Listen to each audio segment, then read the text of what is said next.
السلام علیکم۔ آج لا ایشوز کے حوالے سے ہمارا جو ٹاپک ہے وہ ہے کہ تقسیم کے مقدمات میں جو جائیداد کی تقسیم ہوتی ہے اس میں ایک اصول استعمال ہوتا ہے ناقص کامل۔ وہ کیا ہوتا ہے؟ وراثتی جائیداد کی تقسیم کے مقدمات میں ایک اصول زیر غور رکھا جاتا ہے جسے کہا جاتا ہے ناقص کامل کا اصول۔ قانون اور اصول فقہ میں ناقص اور کامل کی اصطلاحات بنیادی طور پر کسی عمل یا حقوق یا معاہدے کی نوعیت کو واضح کرنے کے لیے استعمال ہوتی ہے۔ 2026 میں ایک کیس سامنے آیا جس میں تقسیم کی کارروائی کے دوران عدالت نے اسی اصول کو اٹھایا۔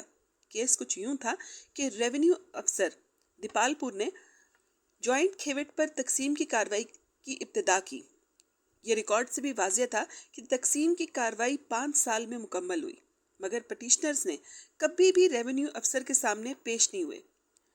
تقسیم کے آرڈر کے خلاف صرف ایک مشترکہ حصے دار، ایک رسپونڈنٹ جو تھا، اس نے additional deputy commissioner revenue ADCR کے سامنے اپیل دائر کر دی جو کہ خارج ہوگی اور تقسیم کے آرڈر کو برقرار رکھا۔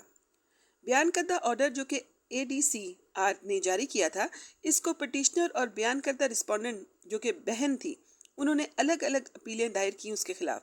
ایڈیشنل ڈپٹی کمشنر ریونیو کے سامنے فائل کی گئی جو کہ خارج کر دی گئی۔ یہ واضح تھا کہ تنازع بنیادی طور پر بھائیوں یعنی پٹیشنرز اور ان کی بہن یعنی رسپونڈنٹس کے درمیان تھا۔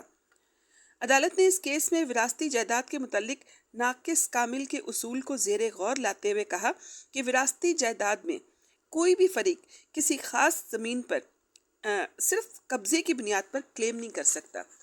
یہ اکثر دیکھا گیا ہے کہ اکثر اوقات وراثتی جائیداد میں ایک کوئی مکان ہوتا ہے یا ایک زمین ہوتی ہے جس پر ایک حصے دار کا قبضہ ہوتا ہے اور وہ اس پر قبضے کی بنیاد پر کہہ دیتا ہے کہ چونکہ اس کا قبضہ ہے تو یہ اسی کی ہو گئی۔ عدالتیں اس چیز کو نہیں مانتی اور یہ ناقص کامل کا اصول اسی جگہ پر اپلائی ہوتا ہے۔ زمین کی تقسیم، اس کیس میں جو زمین کی تقسیم تھی وہ فریقین کے درمیان ناقص کامل کے اصول کی بنیاد پر ہوگی، جیسا کہ تمام قانونی ورثاء کو برابر یعنی یکساں زمین دی جائے گی۔ ایسے کیس میں یکساں زمین مہیا کرنے کے لیے یہ بالکل ضروری نہیں کہ بالکل اور مکمل طور پر کمپیکٹ ٹکڑے کو زمین کے دیے جائیں۔ یعنی آسان زبان میں آپ کو اس کو بتاؤں تو یہ ہے کہ زمین کی جب یا جائیداد کی تقسیم ہوتی ہے تو اس میں یہ نہیں ہوتا کہ کوئی ایک حصے دار جو ہے وہ اپنا کسی بھی بات پر پرائرٹی کرتے ہوئے کہے کہ اس کو اعلیٰ حصہ دیا جائے اور دوسرا حصہ دار جو ہے اس کو ادنا حصہ دیا جائے۔ یعنی ناقص اور کامل کا اصول اس میں نہیں ہو سکتا، اور اس کی تقسیم چونکہ ایک ایسے نہیں ہو سکتی کہ بالکل برابر برابر کر کے ٹکڑے سب کو دیے جائیں، تو یہ کسی بھی حد تک قابل عمل ممکن نہیں ہوتا۔ ایسے کیسز میں فریقین کو مختلف حصے دیے جا سکتے ہیں۔ پٹیشنر زیر اعتراض تقسیم کی کارروائی کے نتیجے میں کسی بھی تقسیم کی اپنے حقوق کے خلاف ورزی ثابت نہیں کر سکے۔ پٹیشنر وراثتی زمین پر اپنا حق جتا سکتے تھے کیونکہ اس میں سب قانونی حصہ داروں کا یکساں حق تھا۔ بورڈ آف ریونیو نے ایڈیشنل کمشنر ریونیو ADCR کے جاری دونوں فیصلوں کو برقرار رکھا۔ نگرانی میرٹ لیس ہونے کی وجہ سے خارج کر دی گئی۔